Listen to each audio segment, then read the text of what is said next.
The Galactic Council chamber stretched for 7 kilometers in every direction. Its walls were made of living crystal that pulsed with soft blue light, and its ceiling displayed the real-time positions of every inhabited world in known space. 12,000 representatives from 800 different species filled the curved seats that rose in endless tiers toward the darkness above. At the center of this impossible room, standing on a disk of black stone reserved for those facing judgment, stood a single human woman. Captain Elena Vance wore her Earth Defense uniform, midnight blue with silver trim, the Earth Defense patch on her shoulder. Nothing else. No weapons. No guards. No delegation behind her. Just one human against the entire galaxy. The chamber hummed with the sounds of 1,000 different languages, clicks and whistles and deep rumbles that the translation devices struggled to process. Elena kept her face calm. She had learned long ago that showing fear only invited attack. The Supreme Arbiter floated forward on a platform of pure light. Thalarics was their name, and they belonged to a species that communicated through patterns of color rippling across their transparent skin. Right now, those patterns pulsed orange, which meant formal address. Human representative, Thalaric said, their voice carrying through the translation matrix to every being in the chamber. You stand before the Galactic Council, charged with the destruction of the Corvani 8th Fleet, 63 warships. 300,000 souls. Do you deny this action? Alana's voice came out steady. I do not. The chamber erupted. The Corvani delegation occupied an entire section of seats. They were massive creatures, built like walking tanks, with shells of black metal and eyes that burned like hot coals. Their ambassador, a scarred veteran named Torox, rose to his full height of 3 meters. She admits it. Torax roared. She admits to butchering our people. The Galactic Council must act. These humans are a plague. They must be burned from the galaxy before they spread their violence further. More species joined the outcry. The Vethani, who had been competing with humans for the same colony worlds. The Draxi, who viewed Earth as a threat to their trade routes. A dozen other races who had their own reasons to fear or hate the newcomers from the third planet of an unremarkable yellow star. Elena remained motionless on the black stone platform. Alarix's skin flashed crimson. The demand for silence, and the chamber slowly grew quiet. Captain Vance, Thalaric continued. The Corvani 8th Fleet was stationed in the Nexus Corridor, a region claimed by the Corvani Empire for 4,000 standard years.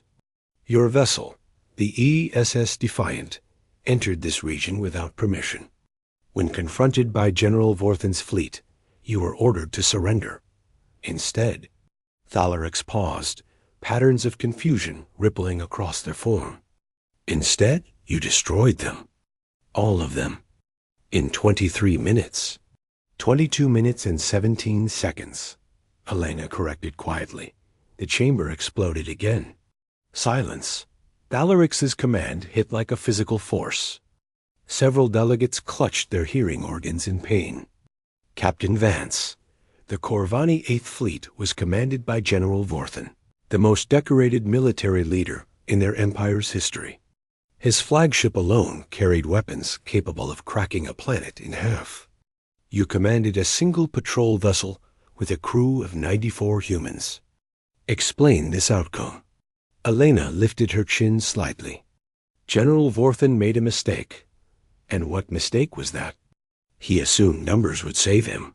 The holographic display at the chamber's center flickered to life, showing a reconstruction of the battle. The Corvani fleet appeared as 63 red icons arranged in their famous hammer formation.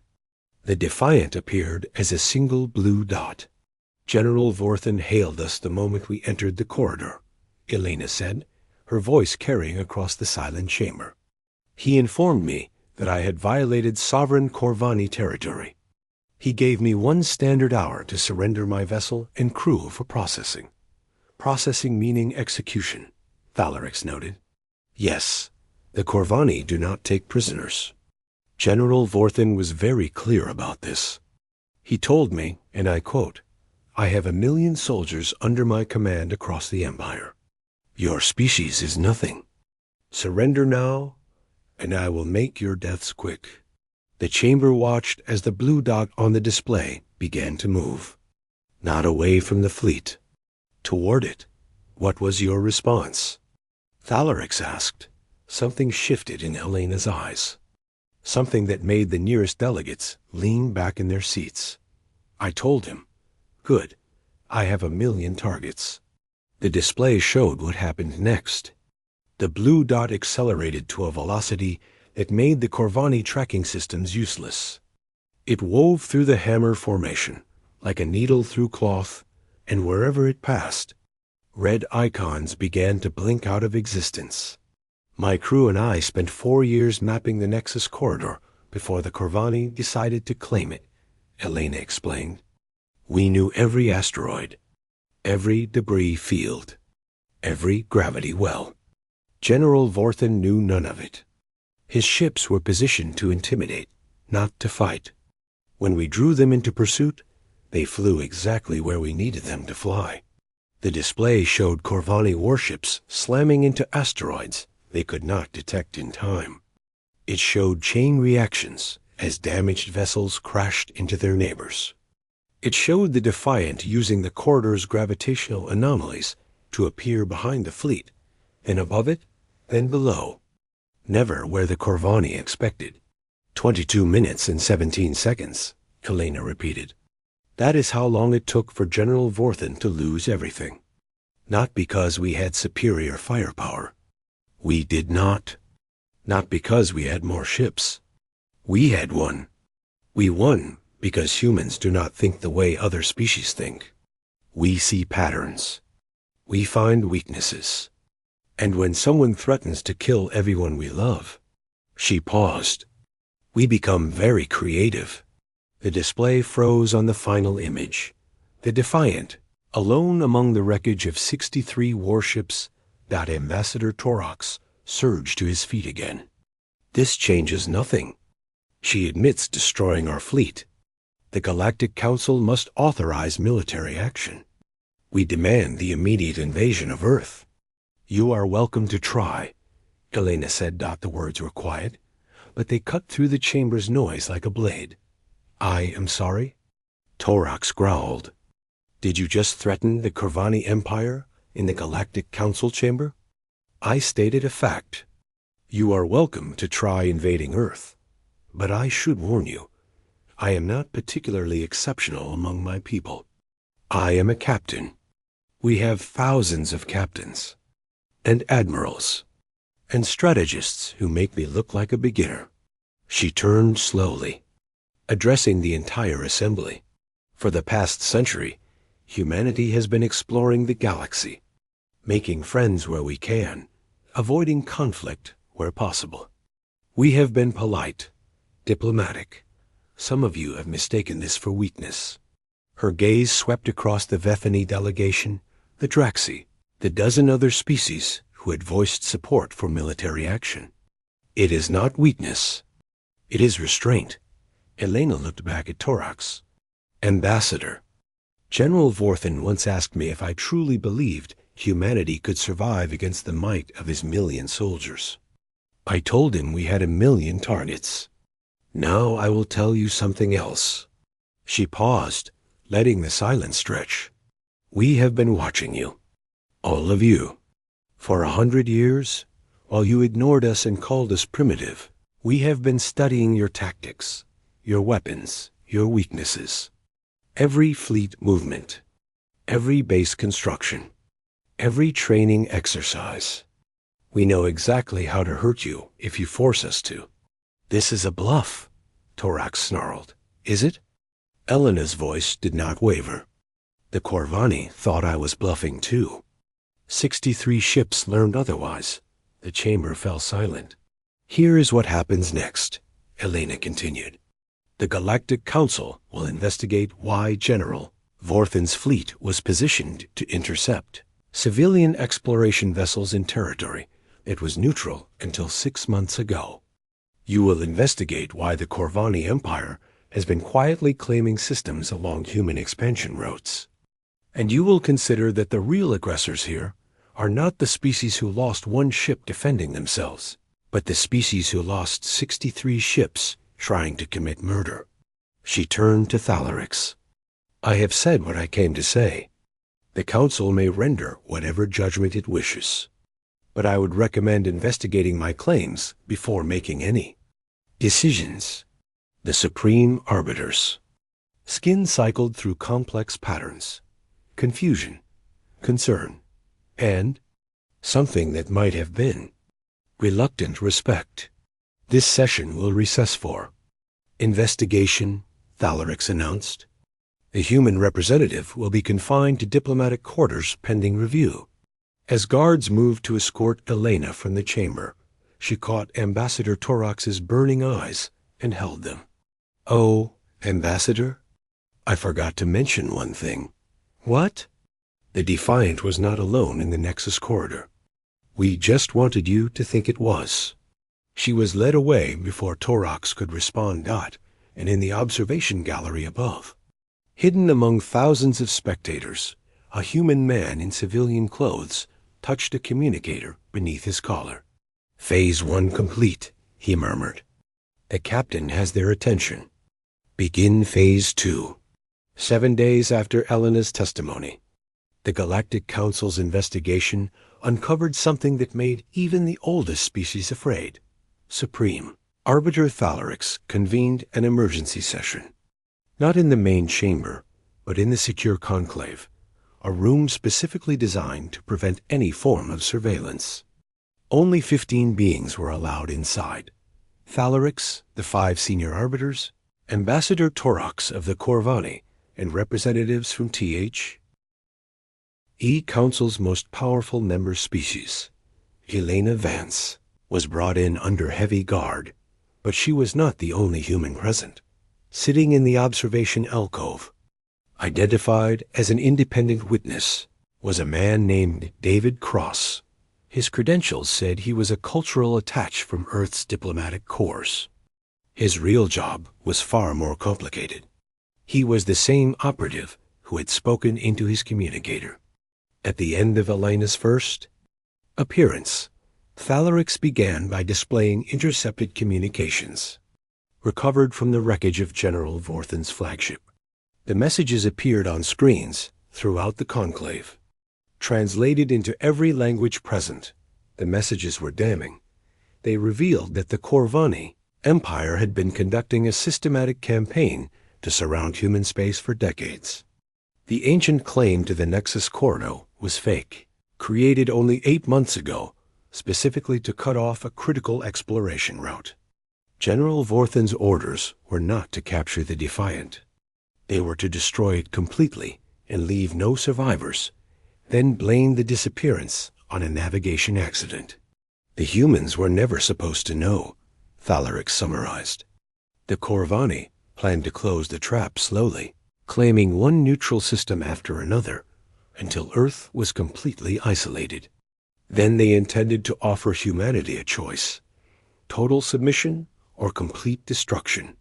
Ambassador Torox rose, his metal shell trembling with barely contained rage. These communications are fabricated. Human manipulation. They are trying to frame us. The communications were verified by Draxi cryptanalists, Thalarix interrupted. The Draxi, Ambassador, who supported your call for military action against Earth. They have no reason to create false evidence in humanity's favor. The Draxi delegate, a serpentine being named Sithara, inclined her head. Our analysis is conclusive. These messages are genuine. The Corvani have been planning an unprovoked war against humanity for at least 20 standard years. Elena spoke for the first time. We knew. Every being in the chamber turned to look at her. Not the details, she clarified. But we have known for years that someone was working to isolate Earth. Systems that should have been open for colonization were suddenly claimed by treaties that no one could verify. Trade routes were disrupted by pirate activity that always seemed to target human vessels. Scientific expeditions vanished without explanation. If you suspected a conspiracy, why did you not bring this to the council? One of the senior arbiters demanded. Because we did not know who was behind it, and because we had no proof, only patterns. Elena paused. The Corvani were careful. They used go-betweens, middlemen, agents who could be denied. We needed them to make a move we could document. She allowed herself a small smile. General Vorthen was kind enough to provide that documentation when he attacked us. You used yourself as bait, Valorix realized. I volunteered. My crew volunteered. We knew the risks. David Cross watched this exchange with carefully hidden admiration. The truth was more complicated than Elena was presenting.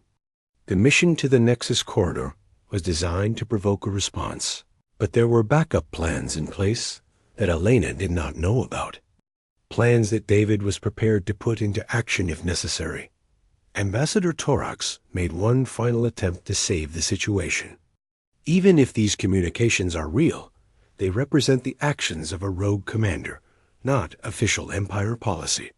General Vorthen acted alone. The Corvani Empire rejects his actions. That would be convenient, Elena said. Except that General Vorthen's orders came directly from the Imperial War Council, and the War Council reports to the Emperor himself. Are you suggesting that your entire government is rogue?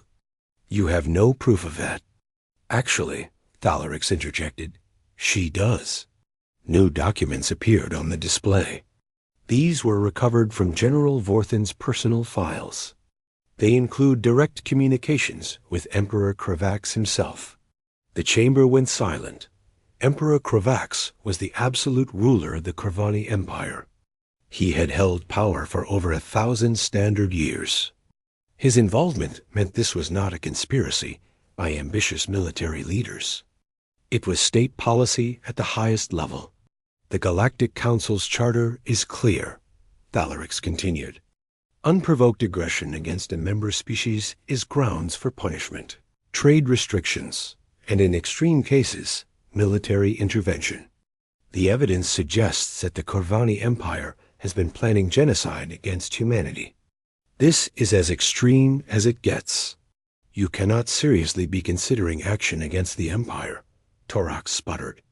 We control a quarter of known space. We have the largest military force in the galaxy. The Council does not have the power to threaten us.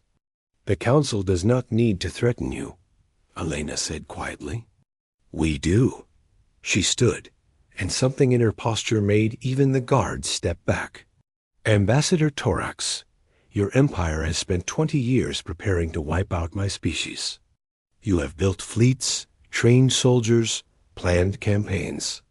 And in all that time, you never stopped to wonder if we might be doing the same. Impossible.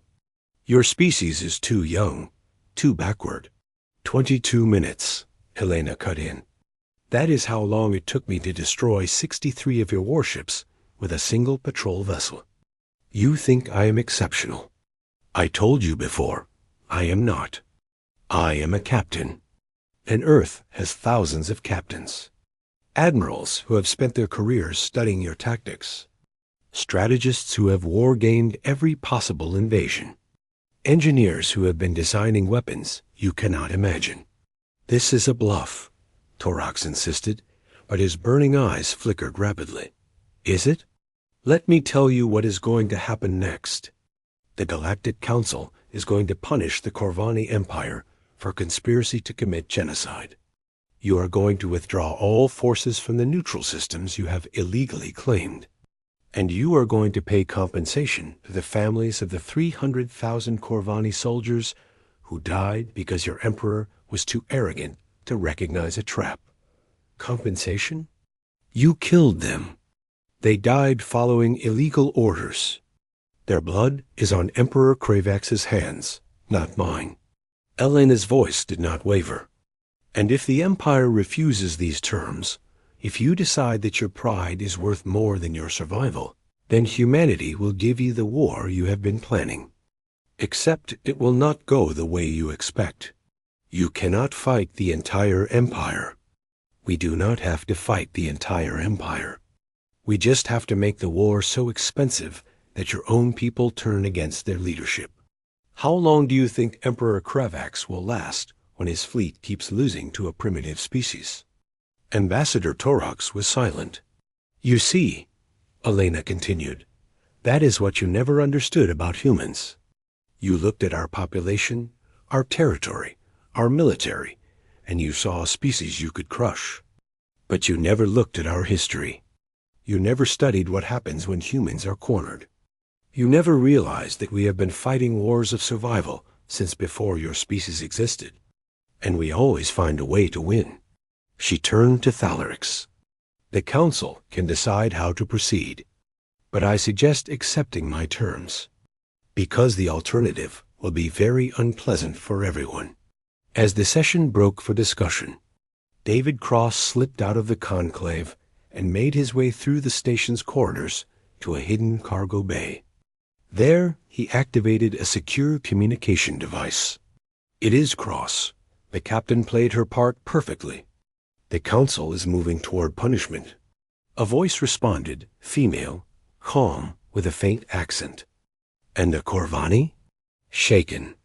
But Torox is a true believer. He will recommend that the Emperor reject the terms and call our bluff.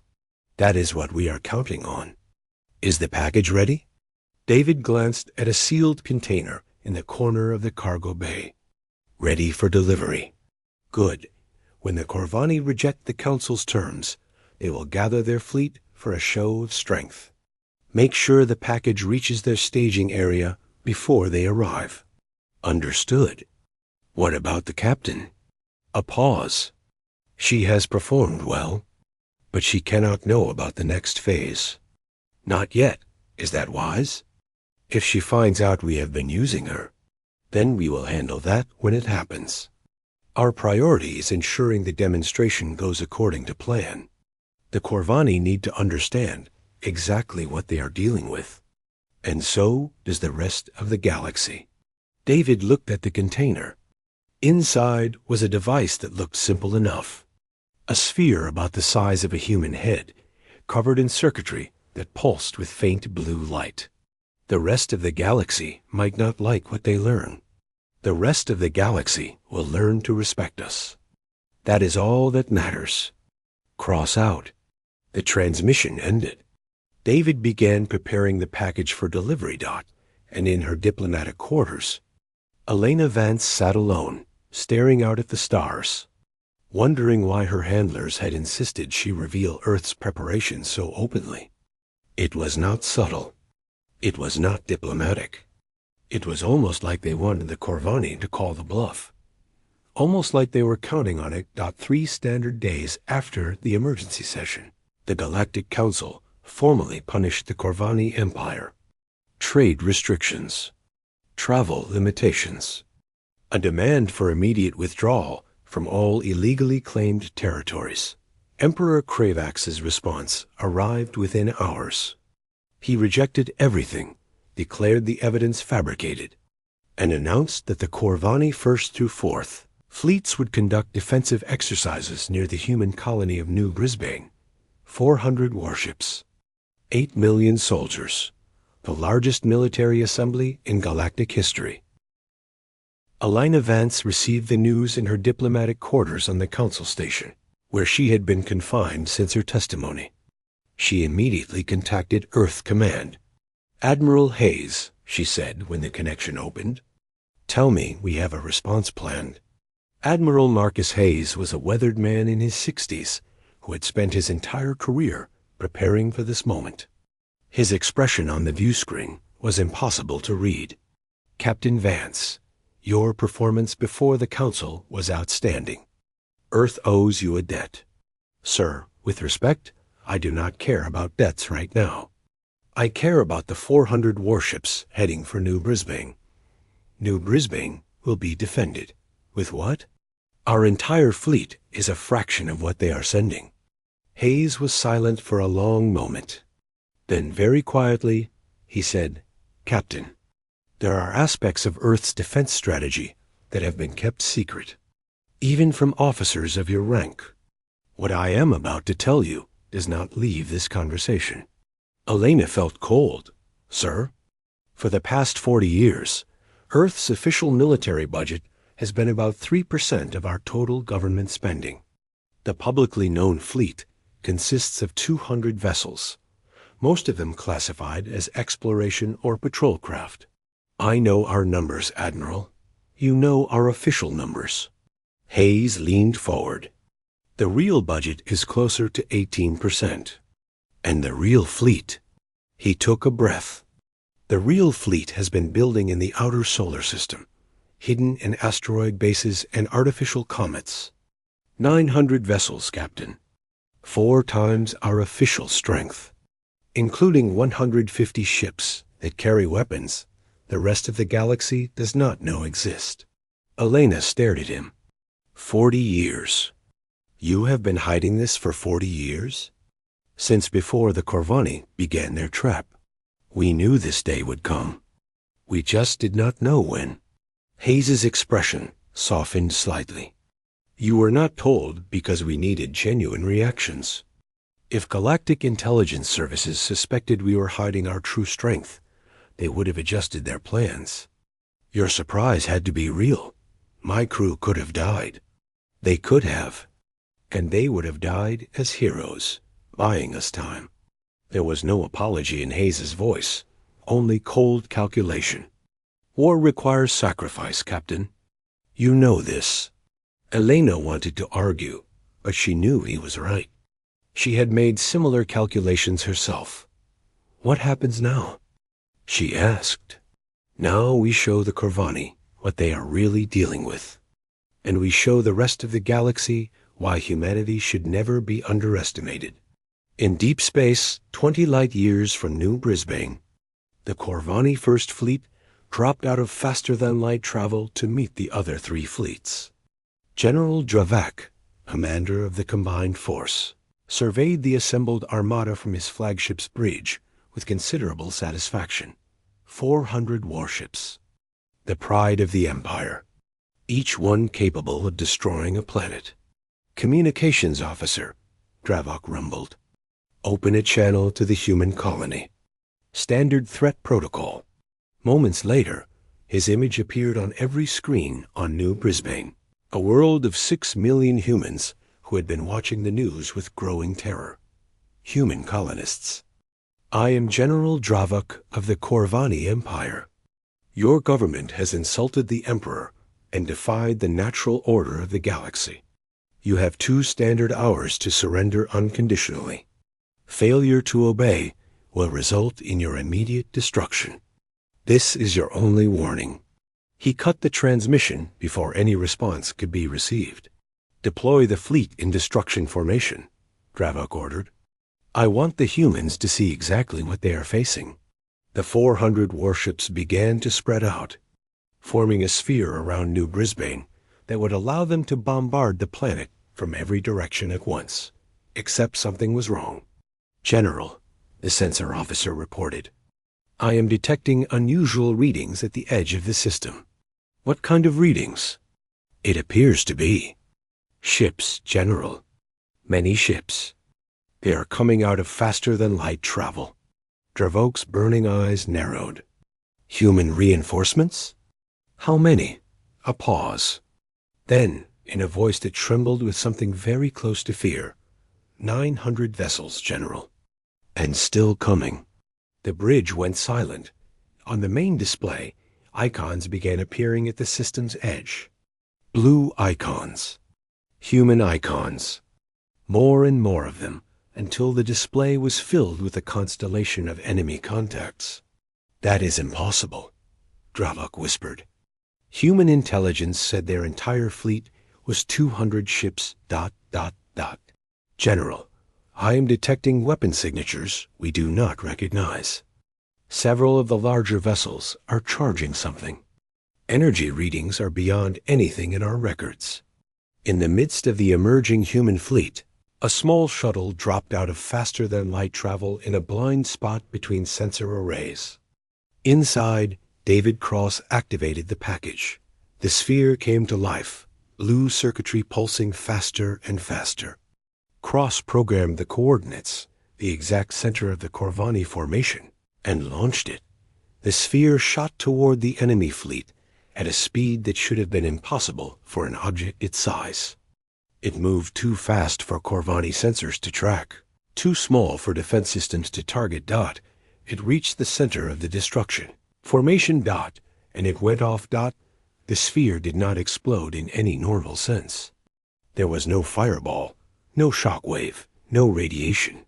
Instead, reality simply stopped. A sphere of absolute nothingness expanded from the detonation point. 2 kilometers across. Within that sphere, there was no matter, no energy, no space, no time.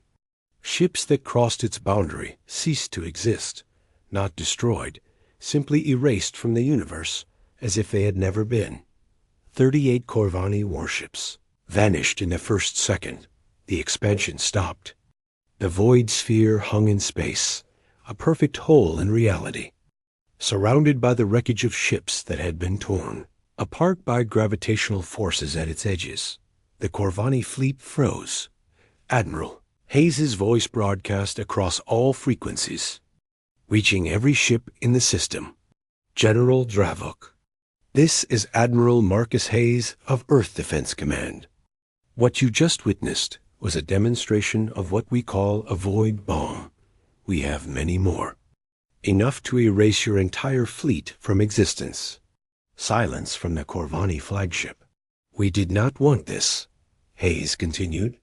We hoped the Council's punishment would be enough to convince Emperor Kravax to reconsider. Apparently not. So now we will speak in the only language he seems to understand, force. The human fleet began to advance.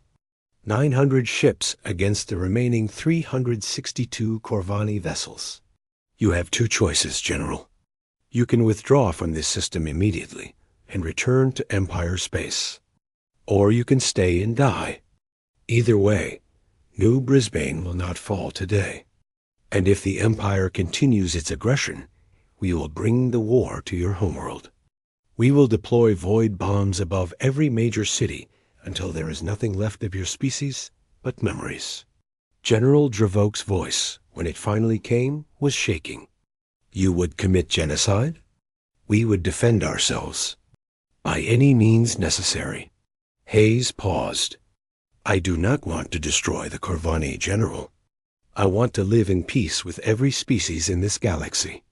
But if you force us to choose between our survival and yours, we will choose ours.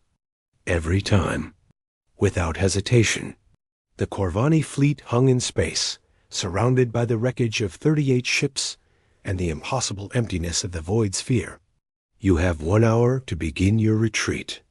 After that, we will assume you have chosen to fight. Hayes cut the transmission. 51 minutes later, the Corvani fleet began withdrawing toward the system's edge. On New Brisbane, 6 million humans watched as their executioners fled. In her quarters on the council station. Elena Vance watched the same broadcast, feeling something cold settle in her stomach. She should feel triumphant. They won. New Brisbane was safe. The Corvani were retreating, but she could not stop thinking about that sphere of nothingness. The ships that simply vanished. The weapon that should not exist. What have we become? She whispered to herself. Her door chimed. Enter. It was David Cross, still in his cultural attached disguise. He entered and closed the door behind him, his expression serious. Captain Vance, we need to talk. Who are you? Really? My name is David Cross. I work for a division of Earth's government that officially does not exist. We have been watching and shaping galactic politics for about 50 years. You are intelligence. Something like that. He sat down across from her. The Admiral told you about our hidden fleet. He did not tell you everything. The void bomb. David nodded. There is more. The weapon we used today was a test version. It works, obviously, but it is not efficient, not stable. We can only make a few per year. Then the threat to deploy them above every Corvani city was a bluff. We have maybe a dozen working devices. Enough to hurt the Corvani badly, but not enough to destroy them. David leaned forward. The galaxy does not know that, and they can never know. If the Corvani realize how limited we actually are, they will come back with even more ships. So we are lying to the entire galaxy. We are surviving. That is what humans do. Elena stared at him for a long moment. Why are you telling me this? Because Emperor Kravax will not accept this defeat. He has been planning humanity's destruction for decades. Losing one battle will not change that. He will find another way to come at us. Something we cannot stop with technology. What do you mean? Politics. David's expression was grim. The Galactic Council just watched us deploy a weapon capable of erasing matter from existence. Right now, they are probably more afraid of us than they are of the Corvani. If the Emperor can convince them that humanity is the real threat, they will join forces against us. Exactly. Which is why we need you. Me? You are a hero now, Captain. The woman who stood alone before the Galactic Council and made them listen. When the Council meets to discuss the battle, they will want to hear from you. And you want me to lie to them. I want you to convince them that humanity is not a threat. That we only built the Void Bomb because we had no other choice. That we want peace, not conquest. David paused. It will not even be entirely a lie. Elena thought about the Void Sphere. The ships that simply cease to exist. And if I refuse, then humanity's survival becomes much less certain. David stood. I am not going to threaten you, Captain, but I am going to ask you to do what you have always done. Protect Earth. Protect humanity. By any means necessary. He left her alone with her thoughts, and somewhere in Corvani space, Emperor Kravax received news of the defeat and began planning his next move. 1 month after the Battle of New Brisbane, the Galactic Council called an extraordinary session. Every species was present, not just the 800 with formal representation, but observers from hundreds of minor civilizations. The topic was simple: humanity's weapons, and what they meant for galactic security. Elena Vance stood before them once again. But this time, she was not alone on the platform. Admiral Hayes stood beside her, along with 3 representatives from Earth's civilian government. Humanity was presenting a united front. The atmosphere in the chamber was very different from Elena's first appearance. The anger was still there, but it had been replaced by something more dangerous: fear. Species that once dismissed humanity as unimportant now watched them with a careful attention. Of prey animals who had just realized they were sharing territory with a predator, supreme. Arbiter Thalarix spoke first. The Battle of New Brisbane has changed everything. A weapon capable of erasing matter from existence is not merely a military advantage. It is a threat to every species in known space. The Council demands answers. How was this technology developed? What does humanity intend? And how can the rest of the galaxy be certain that Earth will not use this power for conquest?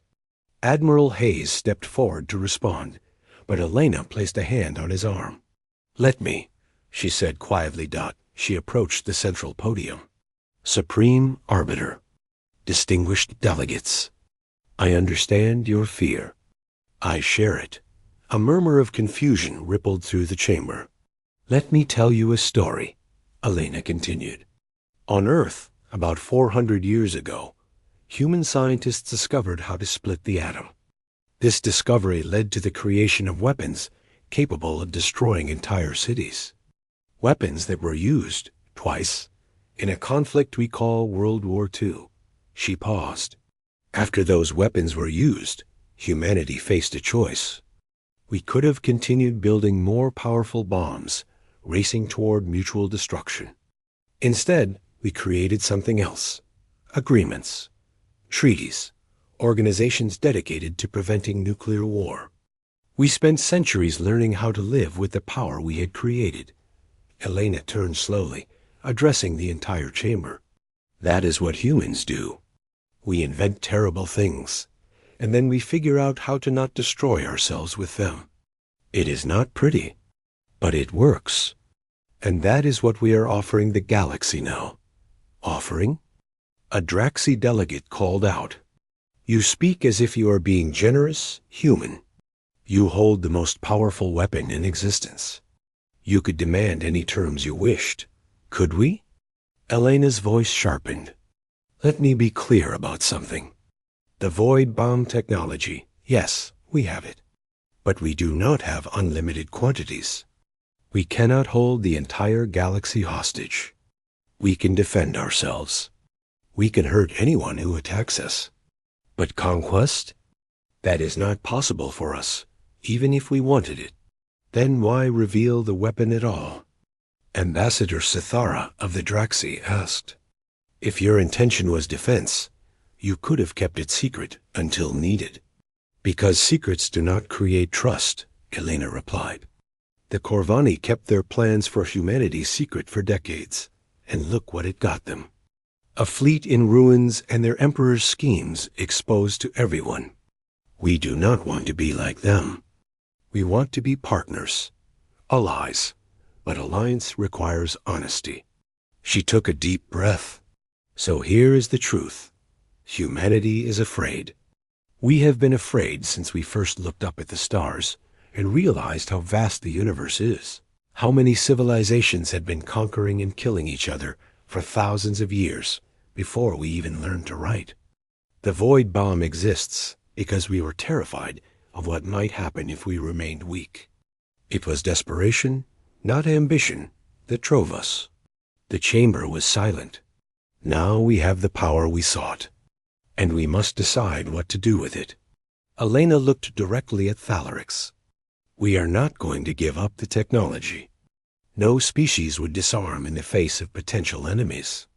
But we are willing to limit its development, to share our research on defensive applications, to work with the Council to create a framework that ensures no single species, including humanity, can hold the galaxy hostage. You would accept Council oversight? Thalarix asked, surprise evident in their patterns. We would participate in a mutual oversight system, one that applies equally to all species. We have seen what happens when one civilization thinks it can dominate all others. We do not want to replace Corvani control with human control. We want something better. A galaxy where no one has to live in fear of extinction. The debate continued for hours. Species argued for and against humanity's proposal. The Vithani demanded complete disarmament. The Draxi supported oversight, but wanted guarantees. A dozen smaller species, grateful that someone finally stood up to the Corvani, voiced support for humanity without conditions. And through it all, Ambassador Torax sat silently, watching Elena with his burning eyes. Finally, he rose to speak. I have listened to the human's words, Torax began slowly. I have heard her speak of fear, of desperation, of a desire for peace. And I must admit, he paused. I believe her. The chamber went silent with shock. The Corvani Empire acted shamefully. Torax continued. Our leaders planned genocide in secret. They used our fleets as tools of aggression while claiming to seek only security. When their schemes were exposed, they responded with more aggression, and they were defeated. He turned to face his own delegation. I am an ambassador. My duty is to represent my people's interests. And after much thought, I have concluded that Emperor Cravax's policies do not serve those interests. They serve only his pride. Ambassador Torax, one of the Corvani delegates, hissed, You speak treason. I speak truth. which is apparently rare in the Empire these days. Torox turned back to the council. I cannot speak for the Emperor, but I can speak for myself and for the clan I represent. And I say this, my clan is willing to discuss peace with humanity. Real peace. Not the peace of submission that our leaders planned, but a genuine settlement. Elena stared at him. Ambassador, I do not know what to say. Say nothing. Just know that not all Corvani share the Emperor's madness. His burning eyes flickered. And know that there are other clans who feel as mine does. The Emperor rules by force, not by consent. If he continues to lead our people toward destruction, that rule may not last. Over the following weeks, something remarkable happened. Ambassadors from dozens of species approached Earth's delegation with proposals for cooperation. Trade agreements, technology exchanges, mutual defense pacts. The galaxy, it seemed, was tired of living under the shadow of Corvani dominance. Humanity's defiance and their willingness to share power rather than hoard it had created an opportunity that many species were eager to seize. Elena found herself at the center of these negotiations, her role changing from military officer to diplomat. She was not entirely comfortable with the change, but she could not deny its importance. David Cross remained nearby, watching everything with his unreadable eyes. One evening, as she reviewed another draft treaty, her door chimed. Come in. It was not David. It was a being she did not recognize. Small, with gray skin and enormous black eyes, wearing the simple robe of a messenger. Captain Elena Vance? Yes. I bring a message from a party who wishes to remain anonymous. They ask only that you read it carefully. The messenger handed her a data crystal and left before she could ask questions. Elena activated the crystal. A holographic message appeared. Text only, no voice or image. Captain Vance, you believe you have won. You have not. Emperor Cravax's plans extend far beyond what your intelligence has uncovered. The fleets you fought were a distraction. The real threat is closer than you imagine. Trust no one. Verify everything. The future of your species depends on it. There was no signature. Elena read the message 3 times, trying to decide if it was a threat, a warning, or a trap. Finally, she called David Cross. We need to talk. David examined the crystal carefully. It is clean. No trackers. But is it real? That is harder to say. He set the crystal down. The message mentions plans beyond what we have uncovered. That could mean several things. It could be referring to the Emperor's political moves. We know he has been reaching out to species who might join an anti-human coalition. Or it could mean something worse. We have always assumed that the Corvani conspiracy was purely external.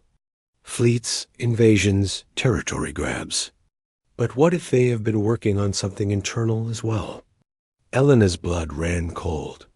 Infiltration. It is their style.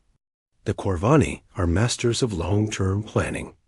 If they have been preparing to attack humanity for decades, why would they not have planted agents inside our systems at the same time? Do we have any evidence? Nothing definitive. But there have been strange things. Information leaks that should not have been possible. Resources that went missing without explanation. We assumed it was normal problems. Maybe we were wrong. If the Corvani have infiltrated Earth's government, then this alliance we are building could be compromised before it starts. The Emperor could know exactly what we are planning, exactly where our weaknesses are. David's expression was grim. We need to find out who sent this message and whether their warning is accurate.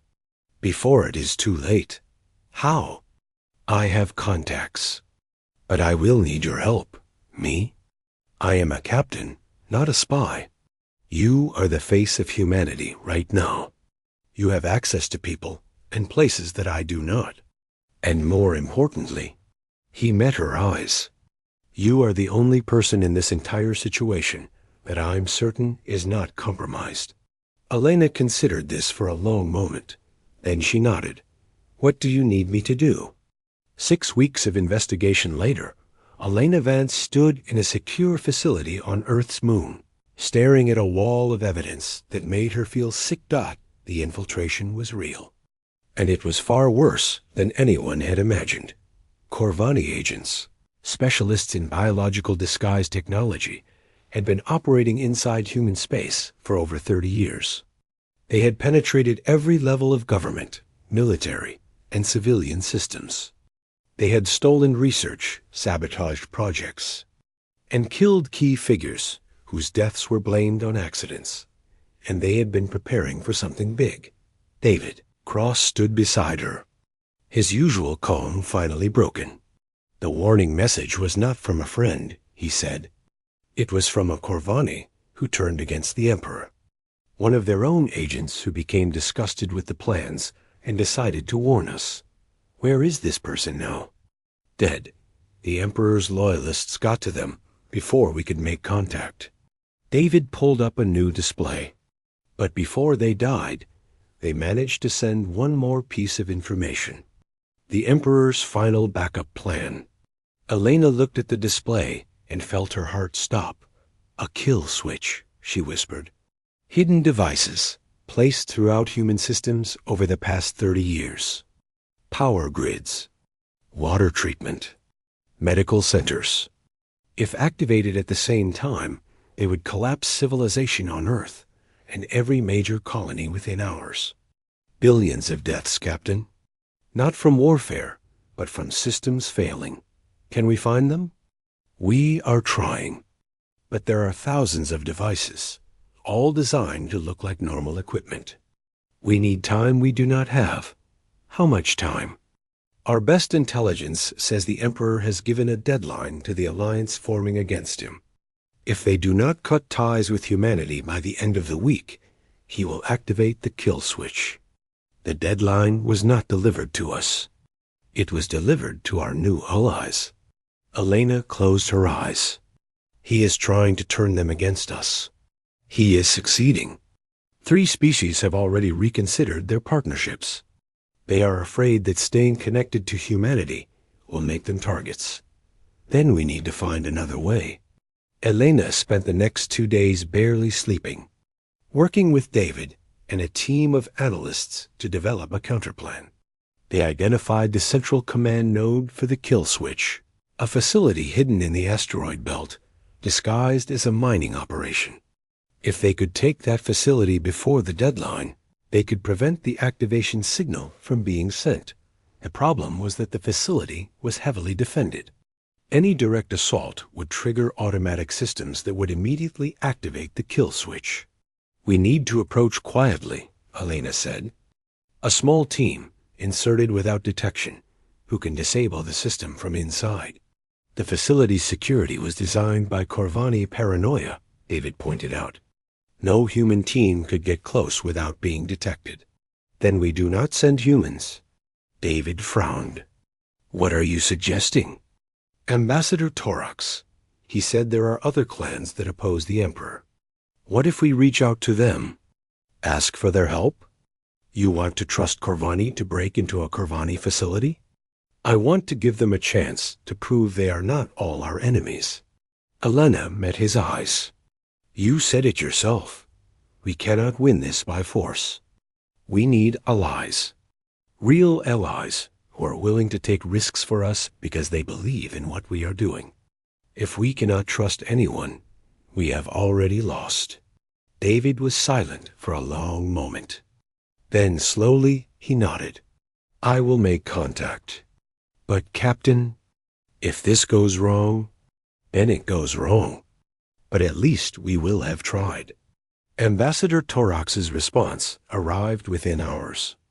He was willing to help. More than that, he had been preparing for this possibility. The clans that opposed the Emperor had been gathering intelligence on his backup plans for months, hoping for a chance to act. Now they had one. 3 days before the deadline, a joint team approached the facility in the asteroid belt. 10 humans, including Elena herself, 15 Corvani from the rebel clans, led by a warrior named Grex, who had lost his entire family to the Emperor's political purges. The insertion was tense. The facility's outer defenses were strong, but Grex knew their weaknesses. Blind spots that the Emperor's loyalists never bothered to fix because they assumed no Corvani would ever betray them. They were wrong. The team made it inside without triggering alarms. They split up, each group heading for a different critical system. Elena's group targeted the main command center, where the activation signal would come from Dot. She was moving through a corridor when Grex caught her arm. "Human, there is something you should know." "What?" "The person who sent you the warning. They were from my clan, my blood sibling." Grex's burning eyes gleamed in the dim light. "They died because they believed that peace between our peoples was possible, that we did not have to be enemies forever. I am sorry for your loss. Do not be sorry. Honor them. Help me end this madness." Elena nodded. Together. The final approach to the command center was the most dangerous. The kill switch system was protected by automatic defenses that would trigger if they detected any unauthorized presence. The only way to disable them was from a terminal that required both human and Corvani confirmation, a security measure designed to prevent any single species from interfering. They never imagined we would work together. David observed as he and Grex approached the terminal. "The Emperor's weakness," Grex agreed. "He sees only enemies. He cannot imagine allies." They reached the terminal at the same time. David pressed his palm to one sensor. Grex pressed his claw to another. For a heart-stopping moment, nothing happened. Then the defenses powered down Dot. Elena moved immediately, rushing to the central console. The system was complex, but their analysts had prepared her for this.